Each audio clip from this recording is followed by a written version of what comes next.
Ladies and gentlemen, I'd like to welcome you most warmly tonight to this fourth Chads Forum, where we explore the difficult issues of our time with ruthless honesty, openness, respectfulness, and a genuine acceptance of a diversity of opinion. My name is Peter Ward, and I'm on the organising committee of Chads Forum. I'll be the chair for tonight's session. We acknowledge that the land we meet on today is the traditional lands for the Karena people, and we respect their spiritual relationship with their country. We also acknowledge the Karena people as the custodians of the Adelaide region, and that their cultural and heritage beliefs are still as important to the living Karena people today. We also pay respects to the cultural authority of any Aboriginal people attending from other areas of South Australia or Australia.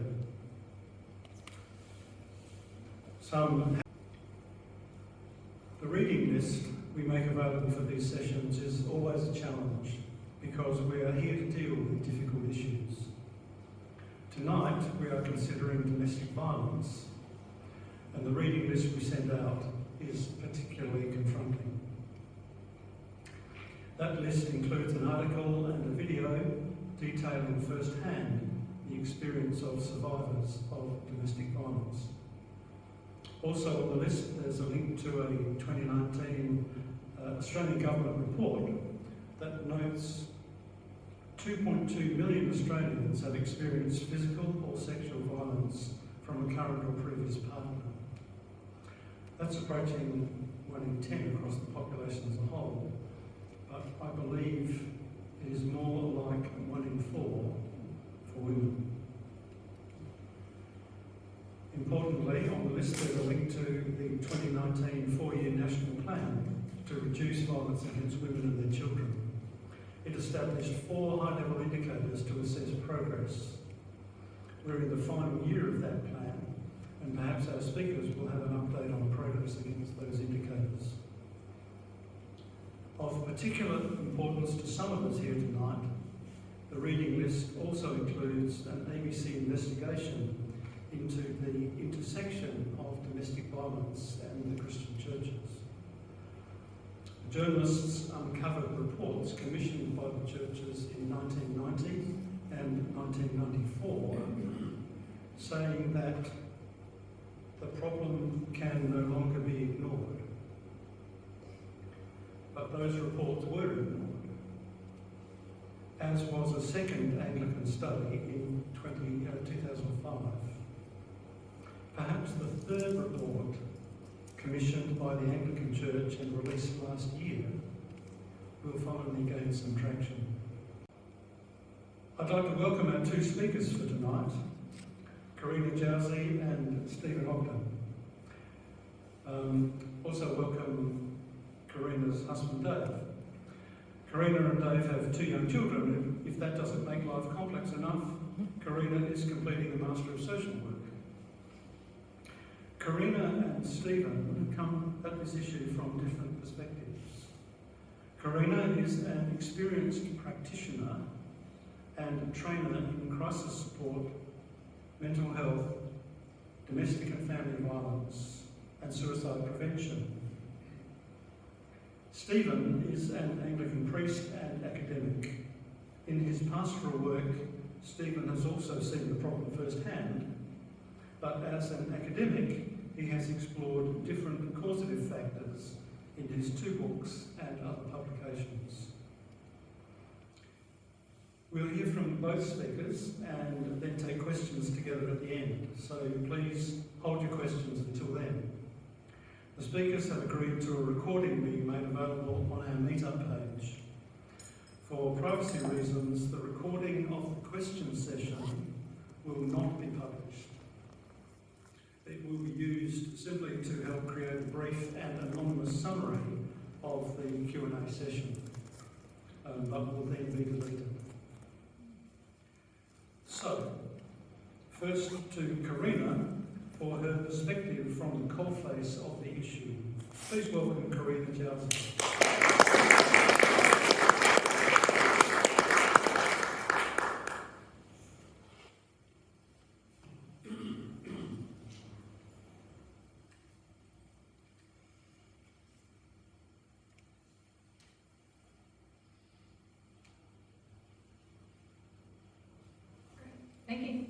Thank you, and thank you for welcoming me here and inviting me to speak about my experience with domestic and family violence and what I've seen. Hopefully that can help to build on your understanding of it. So, as Peter gave a lovely introduction of my overview of my experience, I've got a Bachelor of Behavioural Science. I've done a few counselling qualifications as well, and as Peter said, I've gone back and done my Masters of Social Work now. I've had over 16 years experience working in the community services sector. Primarily, a lot of that time was spent with Lifeline. I spent 6 years volunteering on the phone, so I spoke to a lot of people experiencing violence and a lot of people who were calling who were actually using violence as well. And during that time, we also ran the South Australian Domestic Violence Helpline as well, so a line specifically dedicated for people experiencing violence to reach out. I've also then moved to working with Lifeline Australia, and I oversaw the development of both the crisis support training for all of the volunteers across the entire network to make sure that they have a better understanding of domestic and family violence. But I also oversaw the development of specialist streams of the DV Alert. So Peter spoke about the national plan to address violence against women and children, and part of that plan is to upskill frontline workers, so people that are going to be the people who are first in contact with people who are experiencing violence. It's called DV Alert.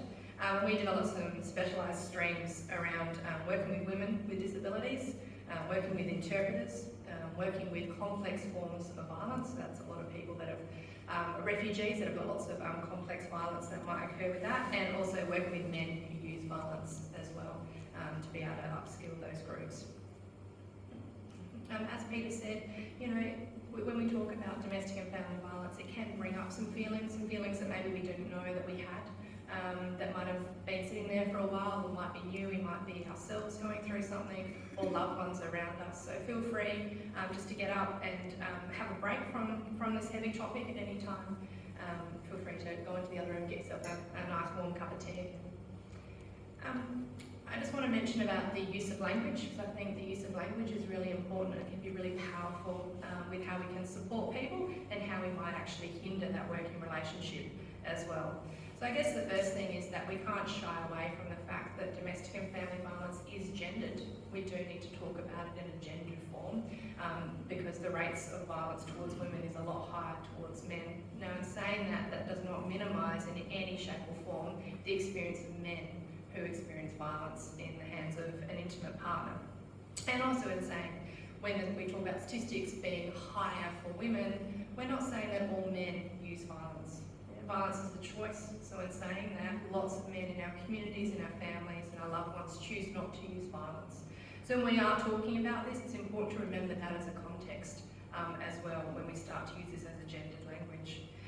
I'll probably use the term domestic and family violence.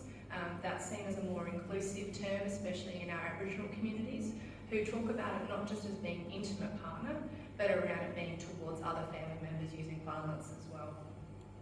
Another thing is lots of people that have spoken to me say they don't feel like survivors. They don't feel like they've survived this, and also on the other hand, they don't feel like victims either. You know, so it's a bit of an interesting space. Some people do embrace those terms, but I prefer to use people who experience violence or women who experience violence. And the same on the other hand, I like to use men who use violence or people who use violence rather than using the term perpetrator, because perpetrator is a legal term that someone's been found guilty of violence. It's also an all-encompassing term as well. You know, it's defining someone completely. So if we use someone who uses violence, it allows a space for change. You know? And I think change and hope is something really important that we should be focusing on. So I think first off, it's really important for us to have a basic understanding of what is domestic and family violence. And this is not the legal definition. You know, the legal definition is a lot more narrower. So when we use it as a more broader term, it's a pattern of behaviour in a relationship that's used to gain or maintain power and control over an intimate partner or family member. So power and control is one of the really key terms in that. It's someone using power and control over someone else. And that can look like physical, sexual, emotional, economic, or psychological actions or threats of actions that influence another person.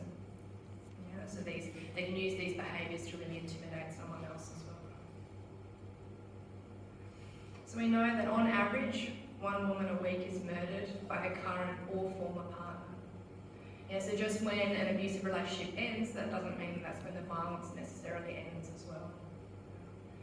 And women are nearly 3 times more likely than men to experience violence from an intimate partner. But in general, in the wider community, men are more likely to experience violence from other men.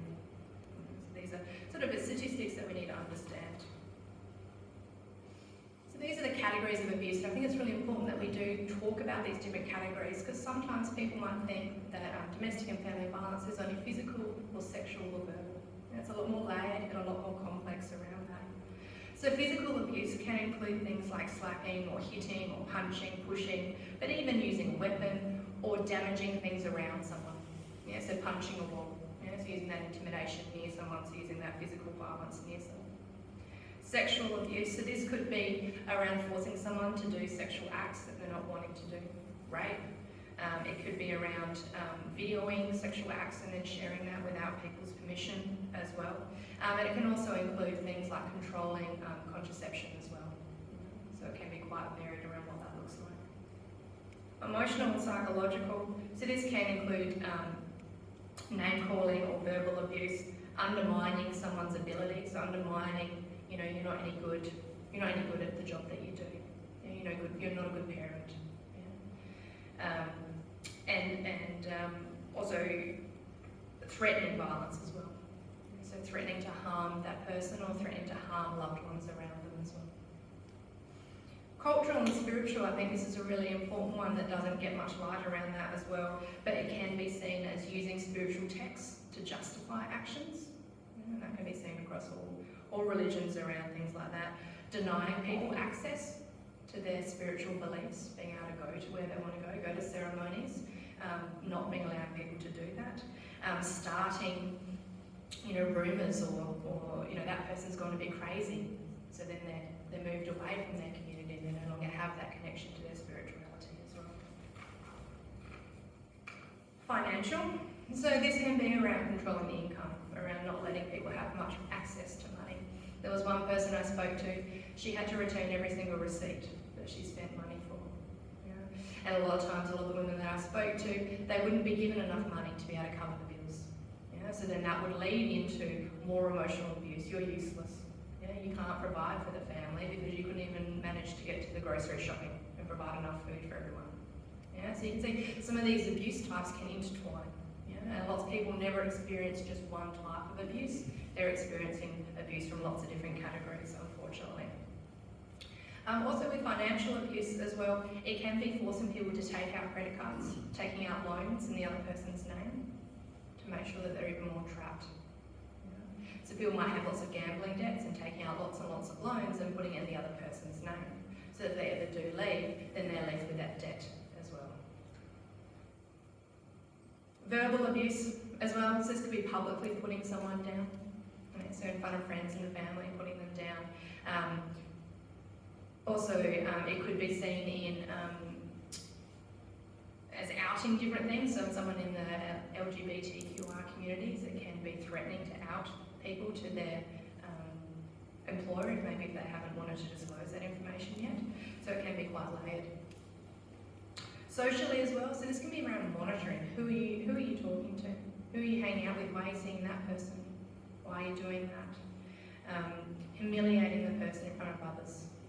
Putting them down in front of others as well. So really narrowing that social group so that their interactions and their social connections are even smaller.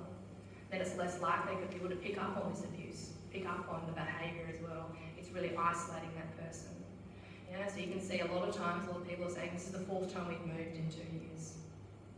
So taking away from all of their support networks, pushing people away so that they're able to keep that power and control. Stalking. So stalking someone, always being there at the end of work. And maybe at the beginning of a relationship, some people say, this is really lovely. They're taking a lot of interest in what I do. They're coming to all the activities that I come to. They're going to, they're picking me up after work. But when there's never any free time and they're monitoring everything, and when we think about it now as well, when we add technology layers onto that as well. People being monitored and we can give me your phone, let me have a look at where you've been, what you've been doing, who you've been seeing. And that can lead to more layers around that as well, which is that technology facilitated abuse as well. This is also passing out photos that people didn't want of themselves, passing that out through networks as well, or harassing them, installing apps on people's phones so that they can be stalked as well. So there's lots of different layers, and as I said, a lot of this time, people don't experience abuse just in one of those categories. People experience abuse in lots of those different categories. It's very layered. So people could be having put downs while there's also threats of abuse. There could be physical abuse. There could be physical abuse happening as well. While their circles are being even smaller.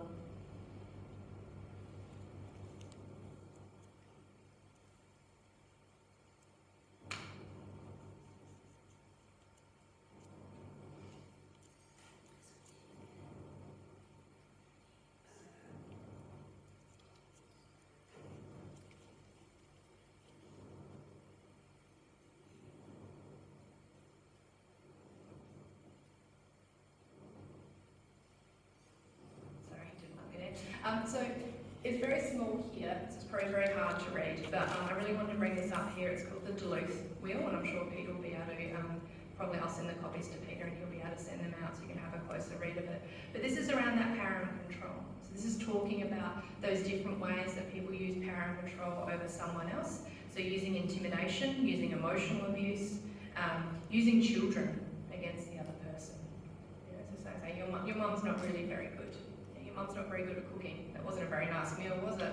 So starting to really get children to turn against the parent as well.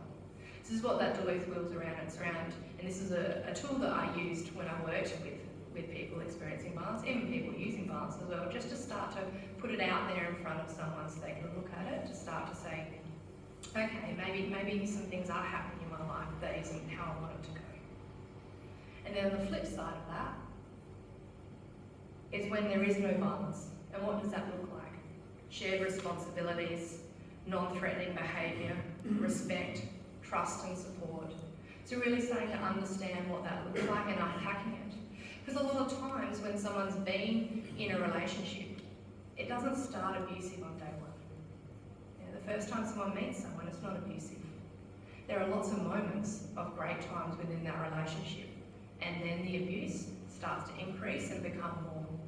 So it becomes quite blurry, so it can be hard for people to realise that they've even come into that space, because it's happened gradually over time. So being able to have these Duluth wheels really helps people to understand what might have started to happen over time, what started to build up, and what's maybe not what they want in a relationship around that. And this is another one here. You can read this one. So this one is around cycle of violence. So this is still used.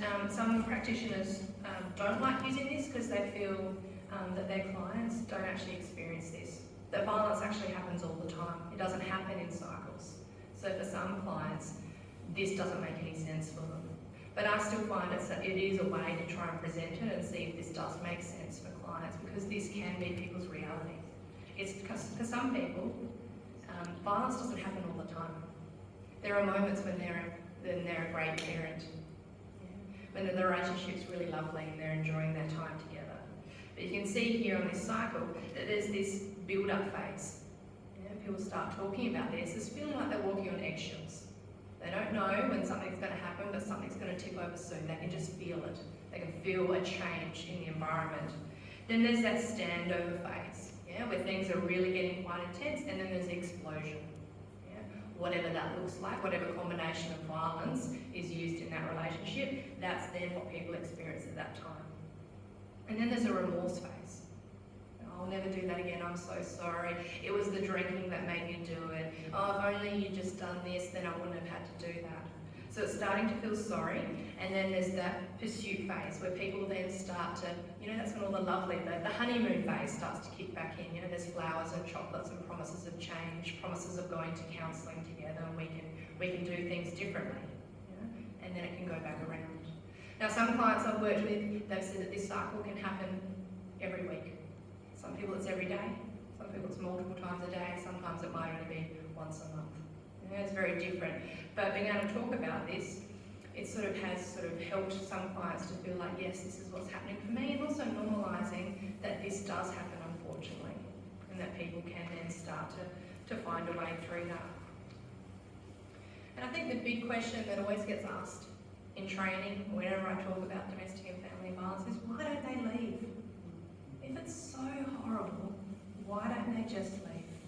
And look, from an outsider's, it does seem to make a lot of sense. Why wouldn't you just pack up all your stuff and leave? There's lots of services out there. Can't you just access that support? But in reality, it can take on average 8 times for a woman to leave and come back, leave and come back, until they finally feel ready. And that's on average. There's a whole reason why people come back. They're a great father. There's promise of change. You know, housing. We all know there's a massive housing issue as well. So where is someone going to be able to go get housing? Financially, they might not have any financial control. They might have that debt to their name as well. So then how are they able to go and stand on their own 2 feet? Might not even have a bank account or access. Might not be in the workforce for many, many years. So there's lots and lots of layers. And I do think that, you know, we ask that question, but I always think the question needs to be asked, why doesn't the violence stop? Why doesn't the violence stop? We need to shift that responsibility. We need to shift that responsibility away from the person who's experiencing violence over to the person who's using violence. And be able to create some change in that space there. And as Peter said, there's a little handout there of some places that if you want to access some support, or if there's anyone that you know that might need some support, there's some great services out there to be able to help people through that. So yeah, that was just a sort of an overview of it, and hopefully that's helped to give a bit of a deeper understanding from a practitioner's point of view. Thank you, Peter.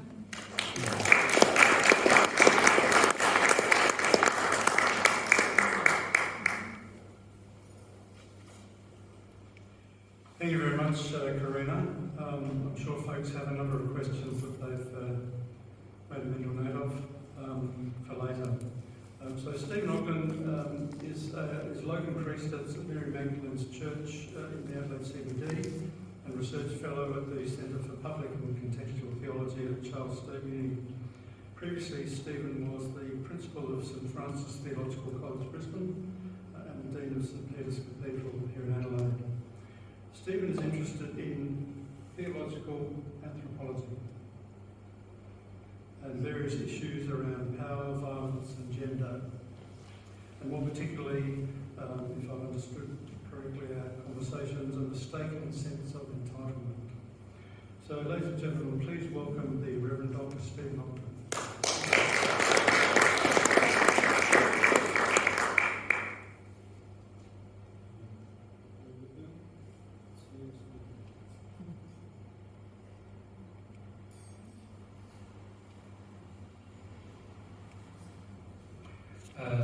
Thank you for your welcome. Thanks, Peter, too. Peter's been terrific in setting this up. Thanks to Karena, because Karena's given us the perfect backdrop and does connect with some of the things I say. And I think the gems tonight will come in the conversation when both of us can be engaged with some of the nuances there.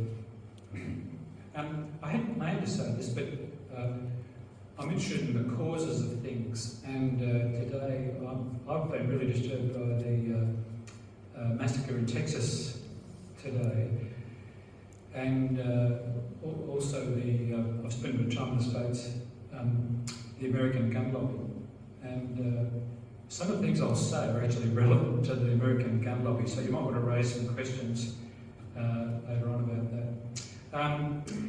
But let me begin. Have any of you seen Gomorrah, the TV series? Okay. Can I recommend that you don't watch it? And the reason I'm saying that is it's very violent, right? Really violent, but it's brilliant. And one of my interests is that entitlement is a factor in domestic violence. There are a lot of other factors, but it's often a trigger. And entitlement is known through our culture. And in particular, there are men's groups where entitlement is fostered.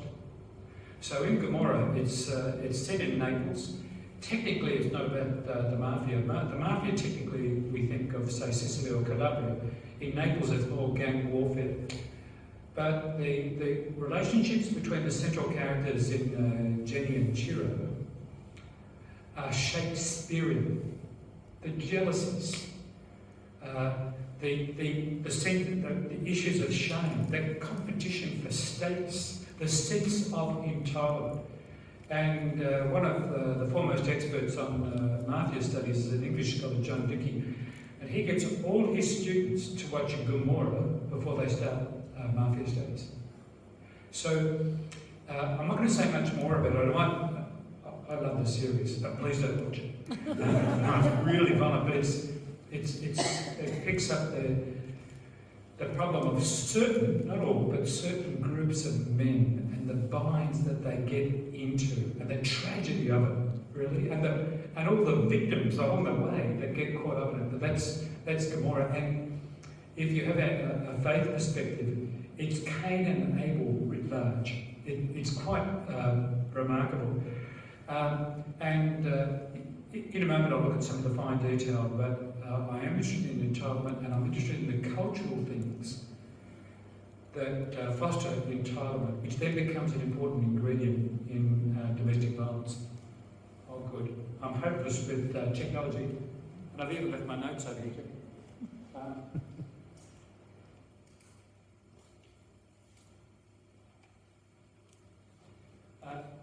One of the important things to say about issues about culture, sometimes when we talk about domestic violence, there's a stereotype. The perpetrator is a working class, mentally ill, alcohol abuse. He's pathetic, right? That's the stereotype of what a perpetrator of domestic violence is. When I was at Fortitude Valley in Brisbane for a couple of years, which is like Harley Street on steroids, I gave shelter to a senior lawyer in the rectory for 6 weeks because her partner, who was another senior lawyer, was pursuing her relentlessly. So there are stereotypes, and the stereotypes actually stop us from doing our own work, because I think one of the things that really needs to change is our culture.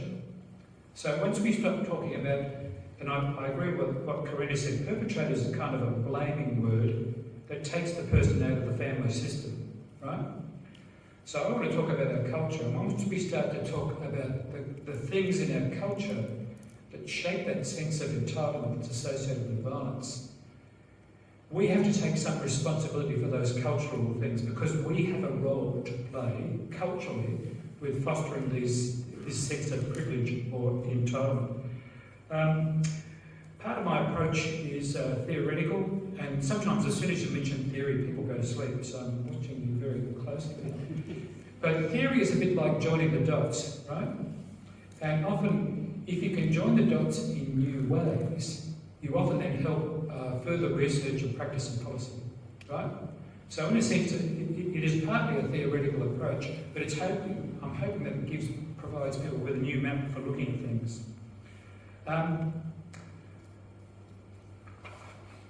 I've written about this at length, and I happen to have a copy of the book there, Violence, Entitlement and Politics, and I've got 200 copies in the boot.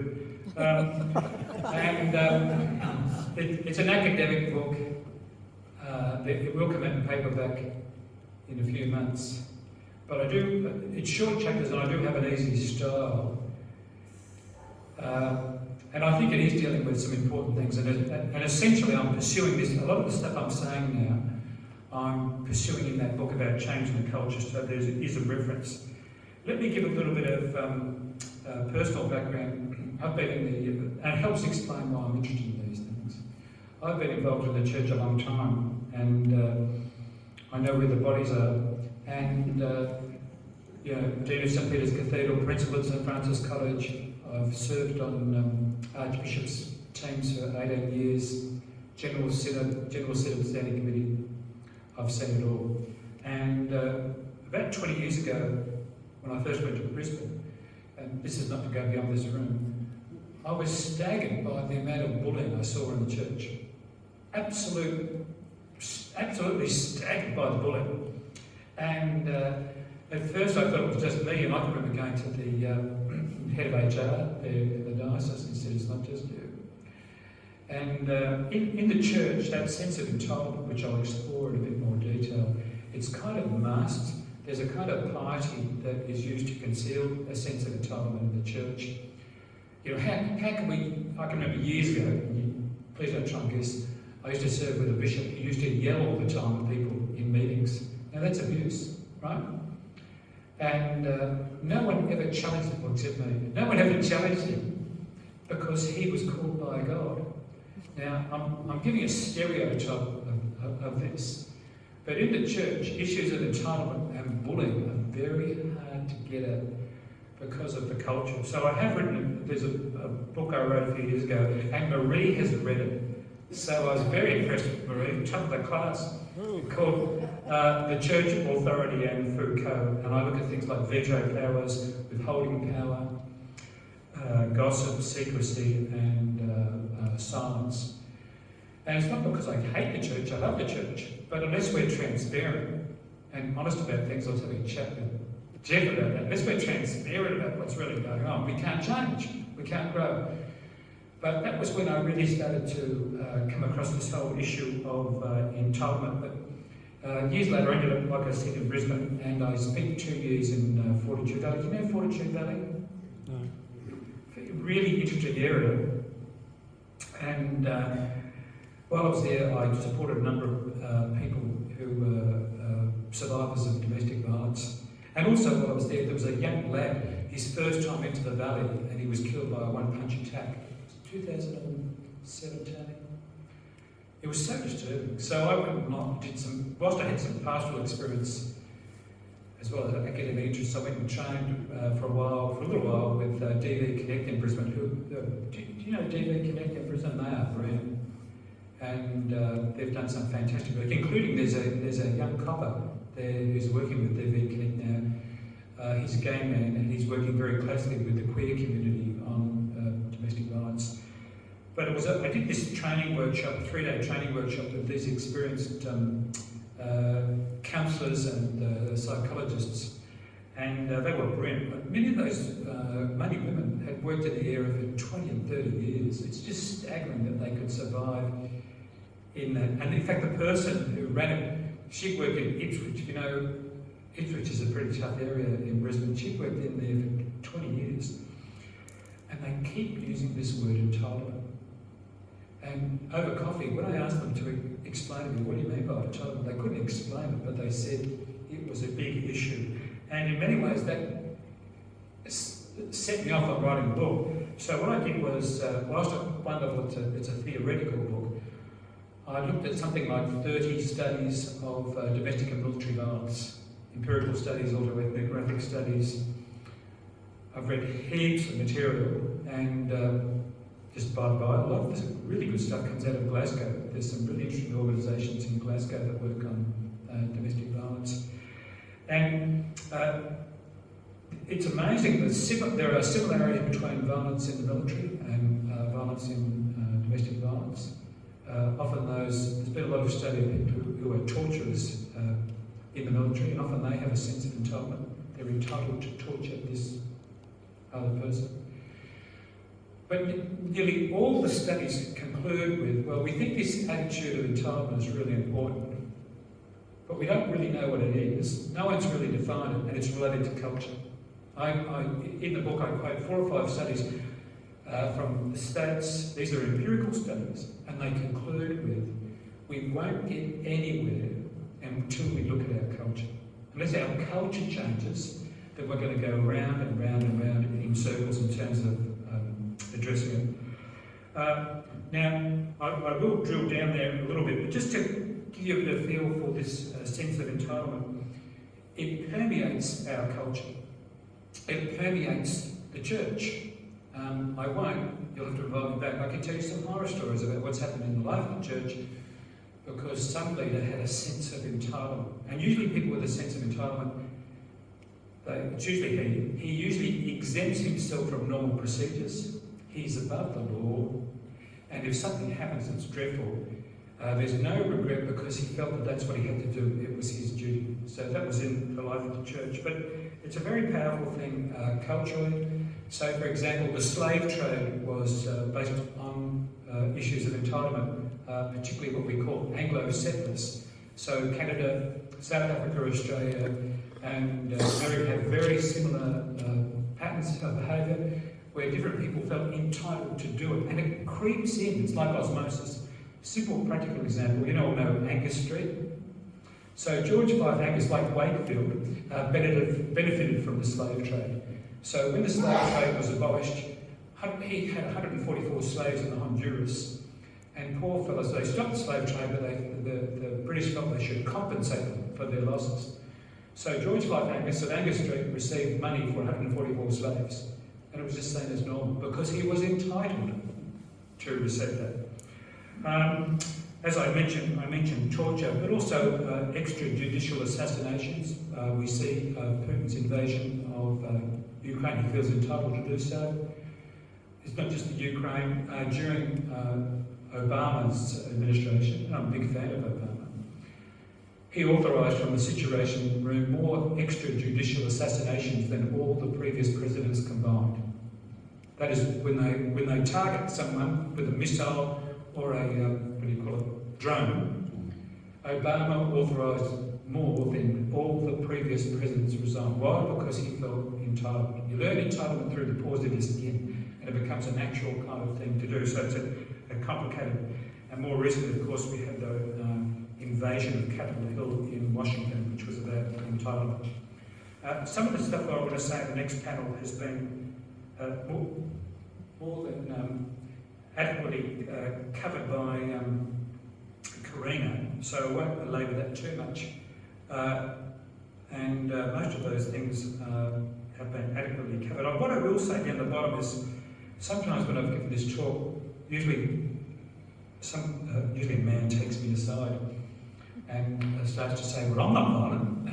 Now, as Karena said, and I'll say, not all men are violent, but the predominant execution of violence or control is male. And the best example is where there's really good empirical data, is what they call femicide. That's in intimate partner relationships where the male murders the female. And one of the reasons why that's really good empirically is that people record it. Someone's being murdered and the murder is recorded. So I'm not going to go into details, but two really good studies. There's a British sociologist, Sylvia Walby, and in this case it's a study between 16 European nations on femicide, looking at police and court statistics. And overwhelmingly, the majority of the perpetrators of intimate partner violence are male, right, across 16 different countries. The other study that's worth having a look at, and it's a brilliant study, have you seen Doe Bash and Doe Bash, When Men Murder Women? They did a study of something like 600 murderers, interviews, files, etc. And it completely dismantles the stereotype that I mentioned before about the perpetrator of domestic violence. They compared different groups of murderers, like criminal murderers, with, say, murderers in intimate partner relationships. And you know what's interesting? Murderers in intimate partner relationships, male murderers, are usually more educated, saner, and less reliant on drug and alcohol abuse, completely undermining the whole stereotype there, which only underlines then that it's some other factors, some other, they're often local factors like insecure attachment or personal issues of shame, but it underlines the fact that a lot of this stuff is cultural. So I'm just going to pause there and say what Karena has said is the perfect and clear picture of what is happening on the coalface. Absolute, crystal clear. What I'm looking at is what are the cultural factors that shape mainly men's thinking that gives them a sense of entitlement.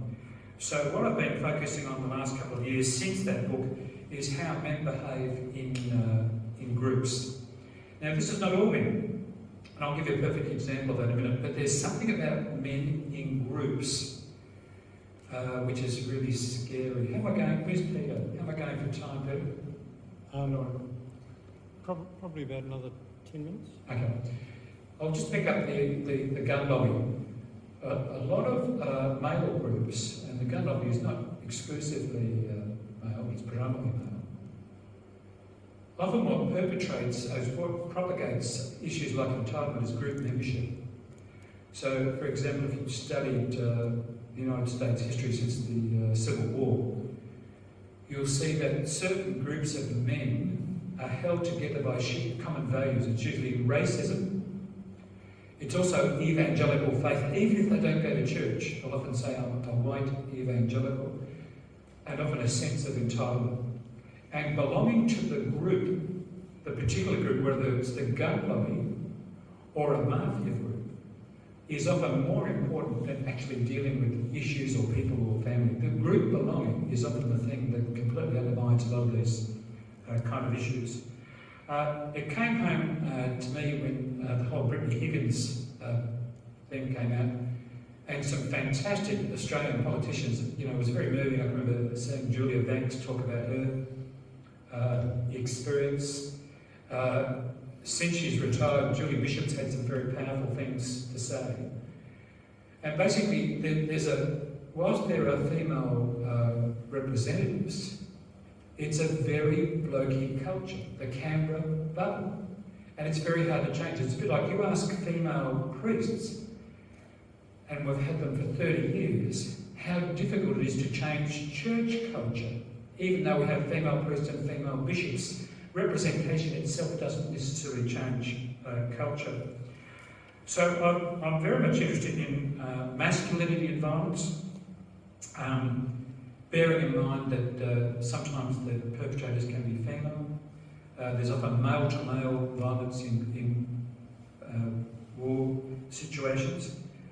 But there is something about men in groups, not all groups, but particular groups.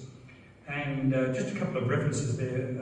Carol Payton's The Sexual Contract and Julie Mitchell's Siblings are really well worth reading on that basis.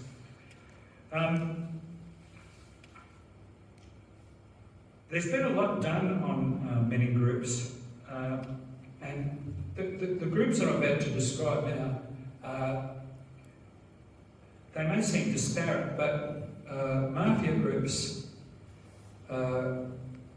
college fraternities, some Masonic groups, and also groups of politicians and clergy, there are similar patterns of behaviour. So a woman called Sanday Reeves did an extensive study initially in the 90s, but then also 10 years later she revised it, of US colleges, or what they call the frats, you know, the unit where young men gather together. And what she found is some of the US male colleges, there was no violence, but others, the abuse of women in those US colleges was rampant. And when you read the case studies are some of the most disturbing case studies I have ever read. Now, what seems to be similar is in the study of mafia groups, and some of the mafia groups emerged in Italy from Masonic groups in the 19th century. So it's not anti-Masons, it's about what happens when you get many together in groups, where issues of belonging to a group and the shame of not belonging, the shame of being rejected from a group becomes really important. And so the patterns of abuse and violence from all those groups and the sense of entitlement is remarkably similar. I'm beginning to explore this now from a theological perspective, and of course, you know, a good starting place is the Cain and Abel story. And I'm using the term brotherhood as a way of symbolising not all men's groups, but particular male groups where a sense of entitlement is fostered. And you know, it's an area where a lot of work is being done, but there's not a lot of work done to connect that with the sort of entitlement that emerges within domestic violence. I'll conclude now with something a bit more specific, and you know, what is the driver then behind a lot of this? And let's call it the big man syndrome. In a number of cultures, in Papua New Guinea, they talk about that it's actually cross-cultural, it's not just European culture. They often talk about the big man, there was a fantastic study done by a Melbourne scholar called Masculinity in the New War, David Drury Smith. He looked at, made a comparison between Sierra Leone and South Sudan, and the wars that they, actually both those wars started in 1991 and went for about a decade or so. And what he observed in both cultures is what he called the big man syndrome, where status is really important for some men. And either the loss of status, and you can think of the aggrieved groups of men in the United States that Donald Trump appealed to. Loss of status is often the impetus for power and control. That if I've lost my status and I feel ashamed, I want to become the big man or the strong man. And it's only a small book, but that is a really interesting read about the big man syndrome. There are lots of other, look, I'm focusing on entitlement and masculinity. There are lots of other factors involved, and you know, when we get to question time, and if Karena's talking about, say, a specific instance, there's a layer of complexity in every situation, whether it's a working class family in Elizabeth or a wealthy family from New Farm in Brisbane, right? There are layers of complexity.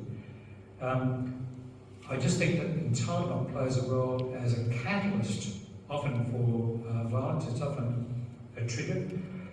Some of the other factors include trauma. Failure to deal with trauma is often a major factor in violence later on, and that can work at the individual level or at the group level. And the name I've got there, Vanek Volkan, has done some fantastic studies on what happens to communities or whole cultures that have been traumatised. And if the trauma is not dealt with, then it often leads to later on a sense of agreement and violence later on.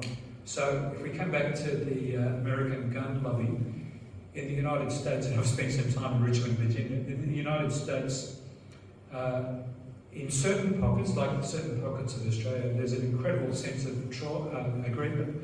And if you follow it carefully, a lot of the agreement is historic, and in the South, it goes back to the Civil War and what took place in the first 10 or 20 years after the Civil War, and the sense of trauma and betrayal a lot of Southerners had about how they felt they were being treated. And that's created, that's in many ways the driver for white supremacy. You can see signs of it now taking place through Xi Jinping. I've done a bit of work on his own biography, and once again, the trauma that the Chinese people experienced in the 19th century, which was real, like the enforced introduction by the British of opium into Chinese culture. And there's such a history of these sort of things, because with apologies to the British, they introduced concentration camps during the World War. So there's a history of these causes, but you can now see it in the way China is working and their sense of entitlement to the rest of the world. A lot of it goes back 100 years to the trauma that they felt. Now, domestic violence is much more focused than this, but my own view is, unless we look at ourselves as a society, as a church, and we look at the signs of entitlement, and we address the patterns of entitlement and issues around status and shame, then we'll never really we're only going to compound issues around domestic violence. Thank you.